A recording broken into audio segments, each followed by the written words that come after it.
2025 आ गया है और इस साल कई सारी नई गाड़ियां भी इंडियन मार्केट के अंदर आने वाली हैं, जैसे कि ई विटारा, क्रेटा ईवी और एमजी साइबरस्टर जैसी कार्स। अब नई गाड़ियों के बारे में तो मैं ज़्यादा नहीं बोल सकता हूँ कि क्या इन गाड़ियों को इंडियन मार्केट में लाना चाहिए या फिर नहीं, लेकिन इंडियन ऑटो मार्केट में पहले कई ऐसी गाड़ियाँ एग्जिस्ट कर चुकी हैं जो मेरे हिसाब से वापस आनी चाहिए। और इसीलिए मैंने ये वीडियो बनाई है जिसके अंदर मैं आपको बताऊंगा कि मेरे हिसाब से कौन सी वो गाड़ियाँ हैं जो भारत की मार्केट के अंदर फिर से लौट कर आनी चाहिए। मैं इस वीडियो के अंदर सिर्फ उन्हीं गाड़ियों के बारे में बात करूंगा जिनको लाने से कार, ब्रांड्स और कंज्यूमर्स दोनों का ही फायदा होगा और जिन्हें वापस लाना ब्रांड्स के लिए पॉसिबल भी हो। इसीलिए मैं इस वीडियो के अंदर इंडिया में डिफंक्ट हो चुके ब्रांड्स के बारे में बात नहीं करूंगा। ब्रांड्स जैसे कि फिएट, शेवी और मित्सुबिशी वगैरह इस वीडियो के अंदर इंक्लूडेड नहीं है। ऑल्सो इस वीडियो के अंदर हम उन कार्स के बारे में बात नहीं करेंगे जिनका रिवाइवल ऑलरेडी कंफर्म हो चुका है, जैसे कि टाटा सिएरा, रेनो डस्टर या फिर पोलो वगैरह। तो चलिए उन टॉप 10 कार्स की बात करते हैं जो मेरे हिसाब से इंडिया की मार्केट में वापस आनी चाहिए। और इस लिस्ट में सबसे पहली गाड़ी है होंडा की सिविक।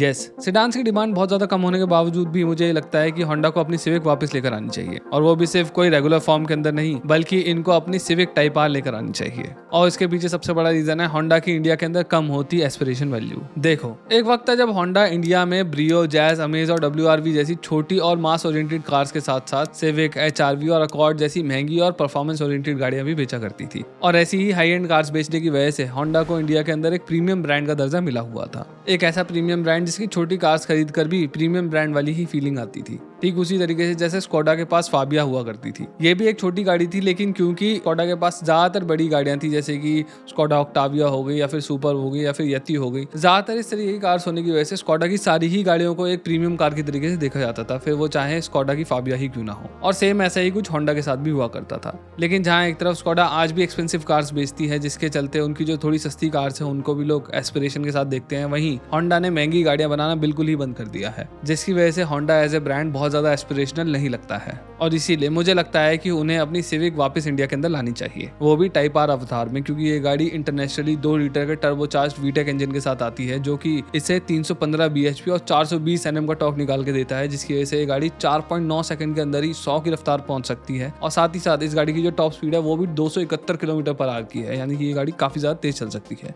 ये कार सिर्फ इंजन परफॉर्मेंस के मामले में ही कमाल की नहीं है, बल्कि ये गाड़ी अपनी हैंडलिंग के लिए भी बहुत ज्यादा मशहूर है और दुनिया भर के ऑटो क्रिटिक्स के बीच में इसकी हैंडलिंग को प्रेज किया जाता है। तो अगर होंडा इस गाड़ी को 40 से 50 लाख के प्राइस ब्रैकेट में भी लेकर आ जाए ना, तो बहुत ही ज्यादा अच्छी बात होगी इंडिया के पेट्रो हेड्स के लिए और होंडा की इमेज के लिए भी। ये गाड़ी होंडा का एक हेलो प्रोडक्ट बन जाएगी इंडिया के अंदर। अगली कार जो इंडिया के अंदर वापस आनी चाहिए वो है स्कोडा की फाबिया। इंडिया में फोक्सवैगन की तरफ से पोलो और गोल्फ को वापस लाने की तैयारियां ऑलरेडी चल रही है, लेकिन फोक्सवैगन उन्हें उनके परफॉर्मेंस अवतार में लेकर आ रहे हैं इंडिया में, यानी कि GTI फॉर्म में, और उसमें भी वो डायरेक्ट इंपोर्ट होने वाली है, यानी कि वो गाड़ियां यहाँ पर बहुत ज्यादा महंगी होंगी। तो इसीलिए मुझे लगता है कि स्कोडा को भी अपनी फाबिया इंडिया में लेकर आनी चाहिए, लेकिन as a India bound car, यानी ये गाड़ी 4 मीटर से छोटी होनी चाहिए और इसका जो इंजन है वो भी छोटे साइज का होना चाहिए, ताकि ये टैक्सेशन के अंदर आराम से फिट बैठ सके जो इंडिया में लगते हैं। स्कोडा इंडिया के अंदर ऑलरेडी बहुत ज्यादा एफर्ट्स मार रही है, क्योंकि इंडिया जो है ना वो स्कोडा के लिए एक बड़ी मार्केट है, अनलाइक VW जिनकी प्रायोरिटी लिस्ट में इंडिया कहीं एग्जिस्ट ही नहीं करता है। तो इसीलिए स्कोडा को अगर इंडिया की मार्केट में और भी ज्यादा तरक्की करनी है तो उन्हें प्रीमियम हैचबैक मार्केट के अंदर उतरना चाहिए,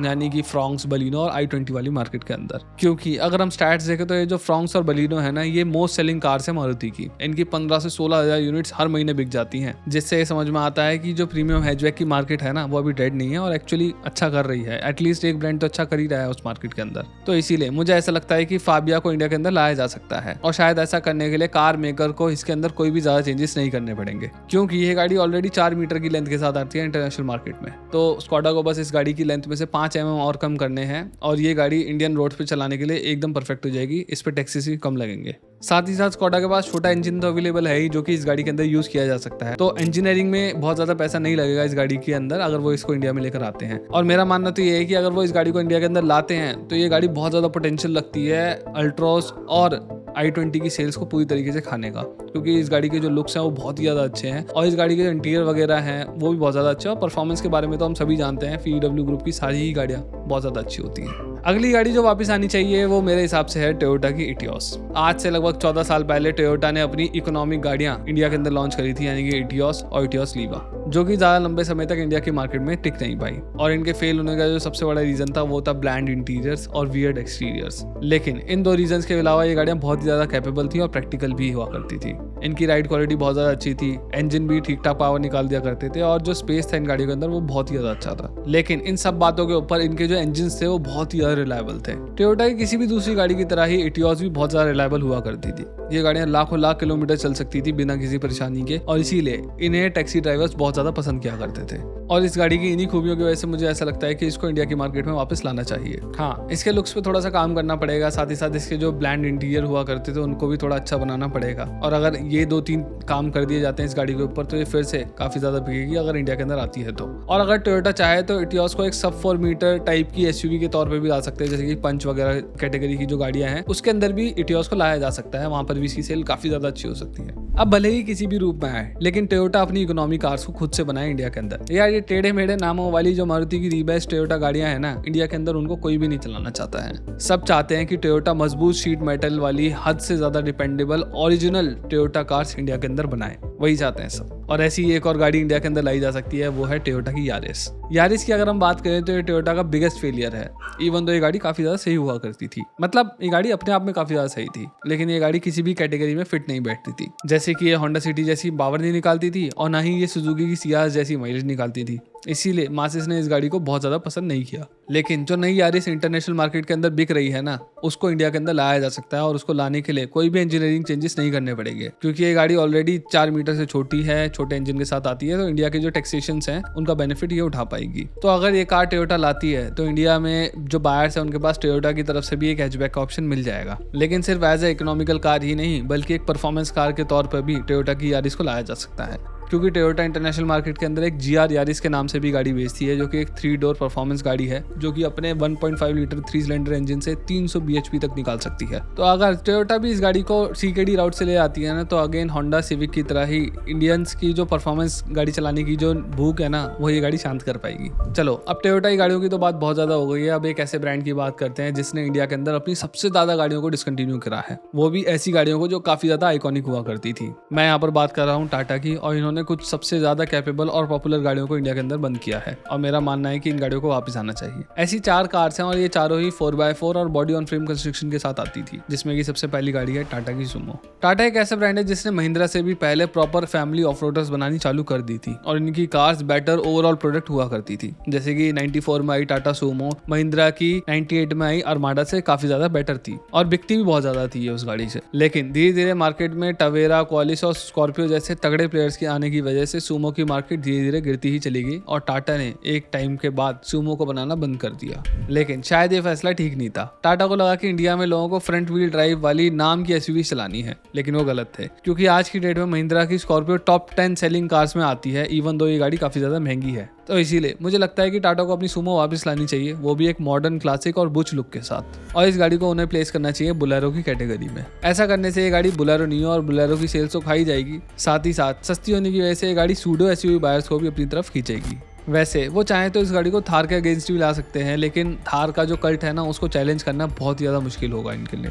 तो मेरे हिसाब से टाटा को सुमो वापस लेकर आनी चाहिए, और एक्चुअली ऐसे रूमर्स भी उठ रहे हैं कि 2025 के ऑटो एक्सपो में ना इसको शोकेस किया भी जा सकता है। लेकिन ये जो रूमर्स है ना, ये किसी भी रिलायबल और पक्के सोर्स से नहीं आए हैं, तो इसीलिए मैंने सुमो को अपने एंड पे ही इस वीडियो के अंदर इंक्लूड कर दिया है। टाटा की जो अगली गाड़ी भारत में वापस आनी चाहिए वो है सफारी की स्टॉर्म। सफारी स्टॉर्म स्कॉर्पियो से सेल्स के मामले में भले ही कभी भी भिड़ ना पाई हो, लेकिन परफॉर्मेंस के मामले में और कैपेबिलिटीज के मामले में ये गाड़ी उसको भी पीछे छोड़ दिया करती थी। हाँ, लेकिन सेल्स के मामले में नहीं, और इसीलिए टाटा ने स्टॉर्म को बंद कर दिया। लेकिन टाटा ने ही सफारी के इस कल्ट का फायदा उठाते हुए इस फ्रंट व्हील ड्राइव एसयूवी को सफारी बोलना चालू कर दिया और मार्केट में उतार दिया। लेकिन अगेन ये गाड़ी स्कॉर्पियो के सामने ना तो सेल्स में टिक पाई और ना ही कैपेबिलिटीज के अंदर। तो इसीलिए मेरा मानना ये है कि अगर टाटा को स्कॉर्पियो को कड़ी टक्कर देनी है ना, तो उन्हें डेफिनेटली एक proper old school body on frame वाली सफारी लेकर आनी पड़ेगी, जिसमें कि इलेक्ट्रॉनिकली ऑपरेटेड फीचर्स कम हो, जैसे कि स्कॉर्पियो एन वगैरह में भी कमी है, उसी तरीके के होने चाहिए इसमें भी, ताकि इसमें दिक्कतें कम आए। और सफारी का जो डिजाइन है ना, वो एक प्रॉपर सफारी स्टॉर्म वाले डिजाइन पर ही बेस्ड होना चाहिए, ना कि जो डिजाइन वो आजकल बना रहे हैं उन पर बेस्ड होना चाहिए। वो उतने ज्यादा अच्छे नहीं लगते हैं, ट्यूबलाइट टाइप लगते हैं।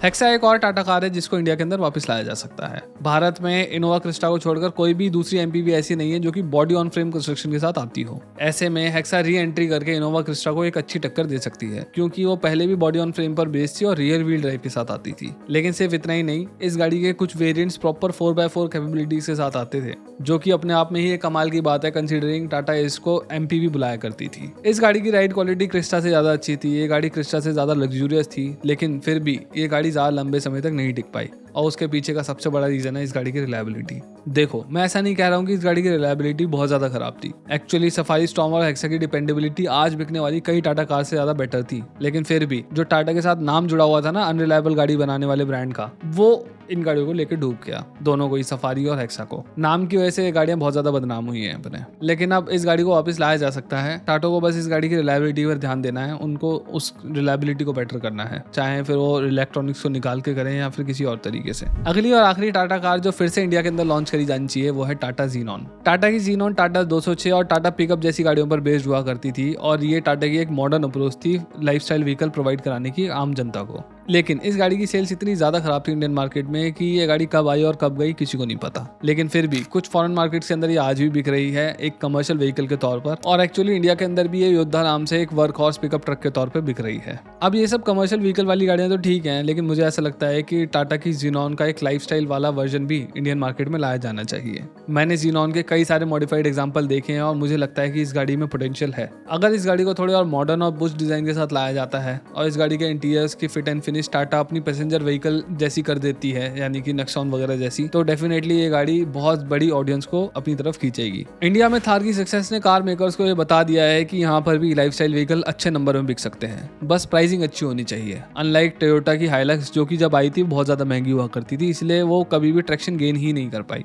इसके अलावा इस गाड़ी को फिर से इंडिया के अंदर इसलिए भी आना चाहिए क्योंकि महिंद्रा भी अपनी स्कॉर्पियो एन पर बेस्ड एक पिकअप ट्रक लेकर आ रही है, तो ऐसे में टाटा को पीछे नहीं रहना चाहिए। अगली कार है महिंद्रा की तरफ से। वैसे महिंद्रा की किसी भी गाड़ी का इस लिस्ट में होना बहुत ही ज्यादा चौंकाने वाली बात है, क्योंकि महिंद्रा कभी भी अपनी गाड़ियों को जल्दी से बंद नहीं करती है, लेकिन फिर भी उन्होंने एक गाड़ी को बंद करा है और वो है मराज्जो। महिंद्रा ने अपनी मराज्जो को कम सेल्स के चलते रिसेंटली बंद कर दिया था, लेकिन ये गाड़ी एक नंबर थी। इस गाड़ी में स्पेस बहुत ज्यादा अच्छा है, इसका इंजन पेपी फील होता है, बहुत ज्यादा स्मूथ चलती है ये गाड़ी और बहुत ज्यादा तगड़ी माइलेज भी निकाल के देती है। लेकिन ये गाड़ी एक बॉडी ऑन फ्रेम कंस्ट्रक्शन होने के बावजूद भी फ्रंट व्हील ड्राइव सेटअप के साथ आती है, पर एक्चुअली में यही रीजन है जिसकी वजह से इसकी जो माइलेज है वो बहुत ज्यादा अच्छी है। मेरा मानना ये है कि इस कार को थोड़े और आई प्लीजिंग डिजाइन के साथ वापस लॉन्च कर देना चाहिए, क्योंकि इनोवा क्रिस्टा की जो डिमांड है वो अभी भी अच्छी खासी है और महिंद्रा भी अपनी जो ज्यादातर गाड़ियां हैं वो डीजल इंजन के साथ ही बेच रहा है, तो ऐसे में डीजल इंजन की डिमांड अभी कोई डेड तो हुई नहीं है, इससे ये बात तो समझ में आती है। और अगर मराज्जो को वही 1.5 लीटर के डीजल इंजन के साथ लाया जाता है तो ये सबसे ज्यादा फ्रूगल और वैल्यू फॉर मनी एमपीवी साबित हो सकती है इंडिया के अंदर फिर से।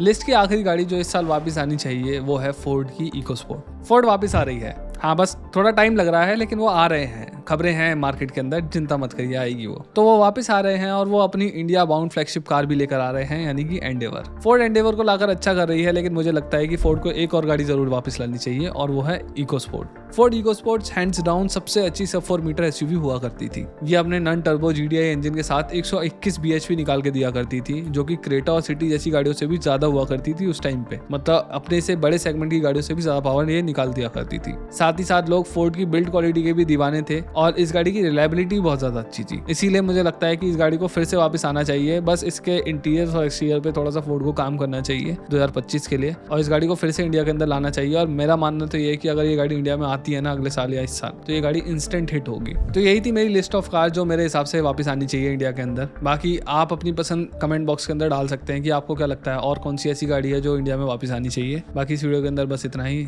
अगर आपको मेरी ये वीडियो पसंद आई हो तो please consider subscribing to our channel. इस वीडियो को लाइक करिए, शेयर करिए और कमेंट्स के अंदर अपनी फेवरेट गाड़ी भी जरूर मेंशन कर दीजिए जो आपके हिसाब से वापस आनी चाहिए इंडिया के अंदर। Thank you.